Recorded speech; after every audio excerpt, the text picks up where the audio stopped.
Hey you guys, it's Peter, and welcome to my channel, Peterisms, where I tell stories of my life and just little things that I've learned as I have grown into the person that I am today. And as you can see, I have a meditation over here, so I'll be reading a meditation in just a second. But I also want to do a story time on here, or kind of a dedication video. Like, my mind is telling me that I'm going to get emotional about this, so I'm going to try to hold it together for the video. I don't know, we'll see what happens, but this is an important video for me to make. This is a really important video for me to make. So I want to talk about some things, and we'll get to that in just a second, and you guys will understand why when you see more of the video. So anyway, but I want to read the meditation, which I think is so appropriate for what I'm going to talk about today. And the meditation is from April 18th, and it is from the Daily Book of Positive Quotations by Linda Picone, and it's called Tenderness and Passion.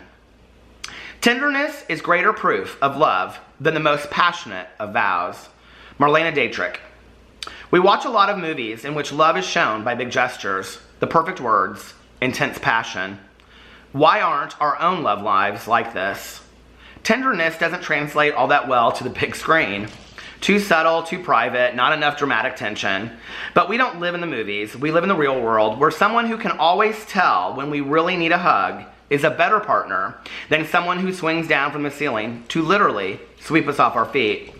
I appreciate the small things my partner does to show me how much I am loved and cared for. And I think it's such a great meditation. And there's a part two to why I read this meditation on here today, about talking about tenderness and having people do things for us that we need at certain times. You know, it's interesting because this is a lot of what my husband and I have talked about in marriage counseling, is meeting our partner where they're at, like what they need at that moment. And my husband and I speak in very different languages. We really, really do.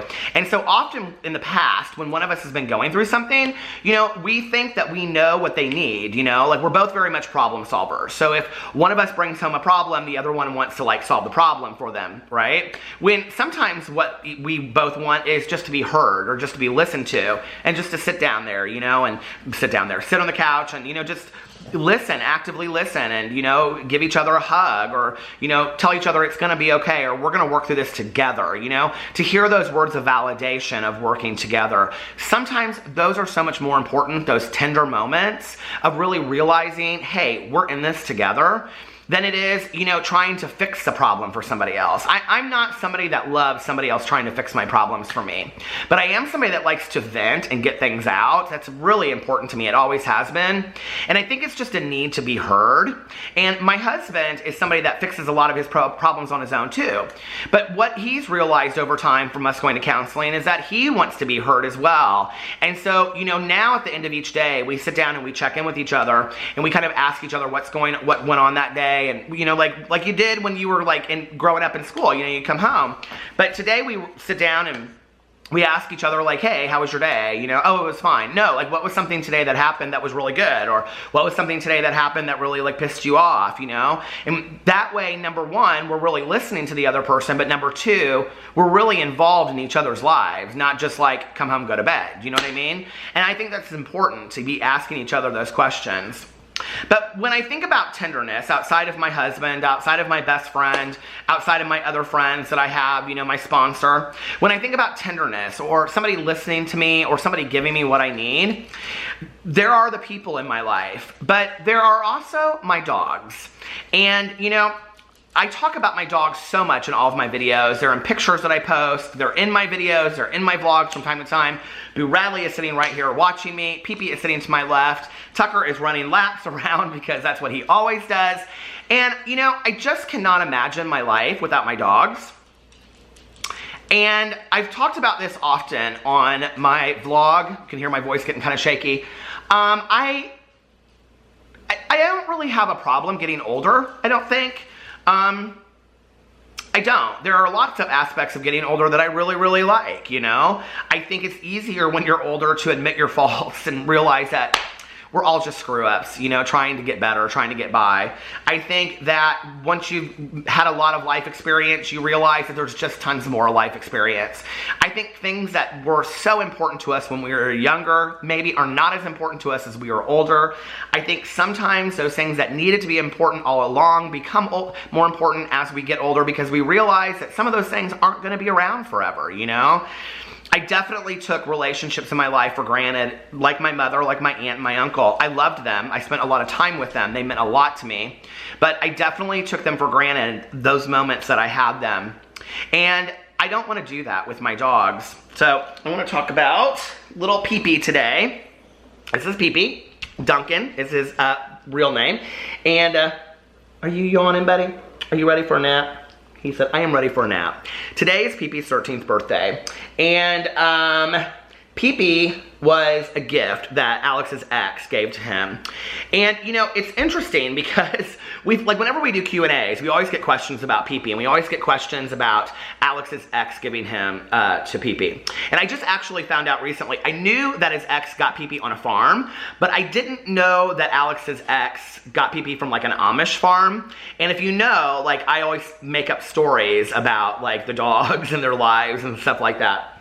So now there's like a whole new storyline about Pee-Pee because he came from an Amish farm. And so I was asking him all about that the other day.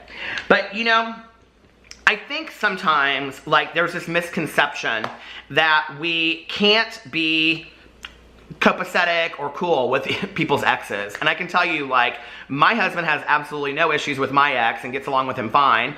And I have no issues with Alex's ex and I get along with him fine. And in fact, I mean, the last time I saw, it's been a couple years, but the last time I saw him, I stood in line, we were standing in line, and we were actually like in an aisle at Walmart, and we were talking, we talked for a long time. And, you know, I thought to myself, like, if he wasn't Alex's ex and that conversation, or that wouldn't be uncomfortable, like, he and I would be probably pretty good friends. Like, we're very similar in some ways, you know? And I haven't talked to him in years, but if he walked through the door today and I could say anything to him, I would thank him for Pee-Pee, because Pee-Pee is the very best friend I've ever had in my entire life. People ask about his name a lot. So Duncan is his name that Alex named him, but Pee-Pee is the name that one of his, I thought it was his friend Sarah for a long time, but it's the name that one of his college roommates gave him when he was at Bloomington. And people want to know why he's called Pee-Pee. And the reason that he's called Pee-Pee is because he has a hard time hiding certain areas of his body. They're kind of always out. And so that's why Alex's college roommate named him that. And around the house, we just always call him Pee-Pee. The only time that we really call him Duncan is like if he won't come in, or, you know, he like peed on the floor or something like that. That's when he gets called Duncan, you know? But I'm so thankful for this little guy, and I'm so thankful for all of my dogs.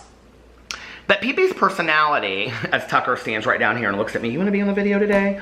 You want to be on the video, Tucker? Tucker never wants to be on the video. He said, well, I did get a haircut not too long ago, and I want to show my haircut. And now, look who's behind me. Boo Radley's behind me. You want to, can you show your ear? Do you want to show your ear to the world? What happens with your ear? The one ear?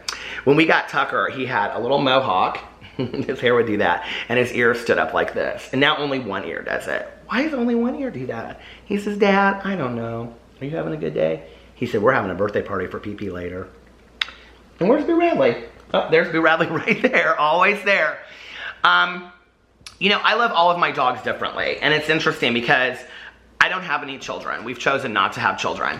But I do kind of understand now how parents have different relationships with each kid. And what's always interesting to me is when Boo Radley's digging a hole back here. Okay, Boo Boo. What's always interesting to me is when people ask me the question and they'll say, like, which one is your favorite? I don't know how you answer that question because I have different relationships with each of them, you know? Boo Radley is like my baby doll. He's so innocent and so sweet. Tucker is hilarious and playful, and he's the one that I get to like throw a ball with, and he's a happy dog like all the time. Aren't you, Tucker? And Pee-Pee has so much personality. When I was writing my book, Pee-Pee would lay over there right underneath my feet while I was writing, and I would, you know, go outside and take him outside like every hour, and I would talk to Pee-Pee. I've taken Pee-Pee on a lot of rides in the car. You know, Pee-Pee and I, we just talk, you know, he's my best friend. And when I come home and I've had tough days and I look at him and he needs me to feed him, he needs me to take him out like they all do. But Pee-Pee's been somebody that's been there with me all along. I'm just so thankful, you know? Boo and Tucker kind of have each other. And then it's like Pee-Pee's my best friend because Boo and Tucker are biological brothers. So from day one, they've always kind of had each other, right?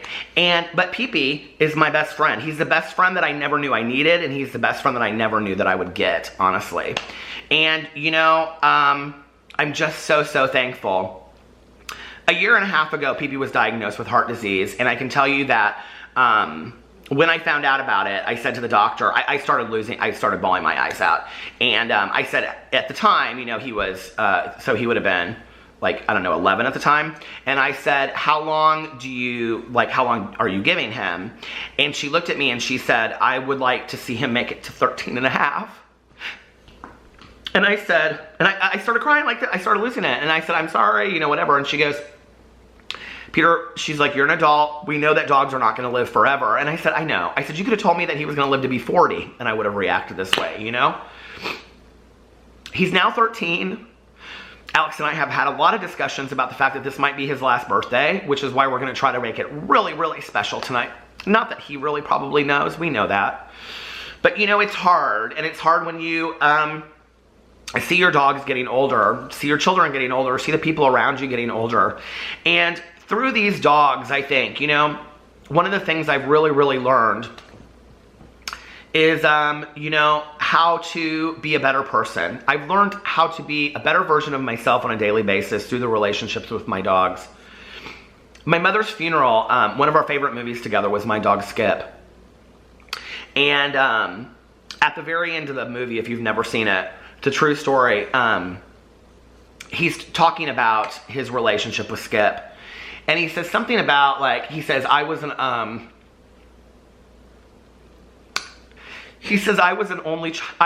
boy, he was an only dog. I don't know if I'm getting emotional because I read this at my mother's funeral or what. But he says, I was an only boy and he was an only dog. And he says something to the effect of, like, the two things that he learned from his dog was that of love and loyalty. And he says, and of those two, love and loyalty are the greatest of them all, of all these things. And I think this is a quote from something, I don't know. But it's such a beautiful passage, you know? And you think about the things that you learn from dogs or cats or your pets, whatever they are. We learn about love. We learn about loyalty. We learn about unconditional love and loyalty. I'm so thankful for my dogs. I'm so especially thankful for each day that I have with them, each day longer. And as much as it breaks my heart that Pee-Pee has heart disease, and I've gotten so many messages from people that say, Pee-Pee's on the same medication that my dog was on. My dog lived 5 more years longer, and thankfully, like, Pee-Pee's been coughing a little bit more lately, but today's been really good. And, because the cough is what goes along with the heart disease, but the medicine seems to be working. I took him in to see the vet, and the vet was like, I didn't think he'd make it this long. I thought he'd only make it 6 months. And I told her, I said, you told me a year and a half. And she said, I know, but I knew you were really upset. But at the time, I only thought 6 months. She's like, he's doing fantastic. And this was around Christmas time. So now here we are. He's no different than he was then. So I'm hoping that he's doing really well. You know, still, his checkup is due in June. So it's taught me to take each moment, each day, and appreciate it a little bit more. It's made me realize that things like taking, you know, naps with my dogs or just sitting outside while they're running around and watching them just smell each blade of grass is really important, because there will be a moment that I don't have that anymore. And, you know, sometimes, like I said, I don't know if I said this before, but I was saying this, that sometimes, I talked about this on my vlog, I don't have a problem with getting older, but I'd like time just to stop sometimes, you know? I'd like time just to stop with my husband and I and the 3 dogs sitting around here, as peaceful and as content as we are, and as blessed as we are to have the life that we have. I know that's not possible. So, since I can't stop time, I want to enjoy each day as it goes by. I love you guys, and I will see you tomorrow. Bye.